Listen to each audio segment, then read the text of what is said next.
សួស្តីអ្នកនរគ្នាខ្ញុំឈ្មោះកំឆេងដែលជាយុវជនម្នាក់ដែលបានចូលហាត់ការនៅ Spring Internship Program ចំនួនទី58ថ្ងៃនេះខ្ញុំចង់មកចែកម្លែកបទពិសោធន៍ខ្លះៗដែលខ្ញុំបានចូលហាត់ការនៅ Spring Internship Program ខ្ញុំបានចូលហាត់ការនេះគឺតាមរយៈការណែនាំរបស់មិត្តភក្តិខ្ញុំហើយខ្ញុំក៏បានចុះឈ្មោះតាមតំណ link ដែលគាត់បានប្រាប់ហើយសម្រាប់ការហាត់ការនៅ Spring Internship Program គឺខ្ញុំទទួលបានអ្វីដែលថ្មីៗជាច្រើនដោយមានការណែនាំពីសាស្ត្រាចារ្យជាច្រើនរូបមានទំនាក់ទំនងល្អជាមួយមនុស្សជុំវិញខ្លួនមានឱកាសបានធ្វើការងារជាក្រុមនិងទទួលបានការសិក្សាស្វែងយល់ពី marketing and sales និង process របស់ក្រុមហ៊ុនហើយលើពីនេះការហាត់ការនៅ Spring Internship Program គឺបានជួយពង្រឹង soft skill របស់ខ្ញុំនិងកាត់បន្ថយភាពភ័យខ្លាចរបស់ខ្ញុំផងដែរអញ្ចឹងនេះគឺជាឱកាសល្អសម្រាប់សិស្សដែលត្រៀមចប់ថ្នាក់ទី12និងបងសិស្សនិស្សិតដែលគាត់ចង់មានបទពិសោធន៍ការងារគាត់អាច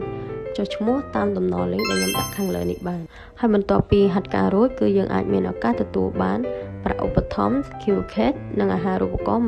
100% ថ្នាក់ភាសាចិននិងអង់គ្លេសផងដែរ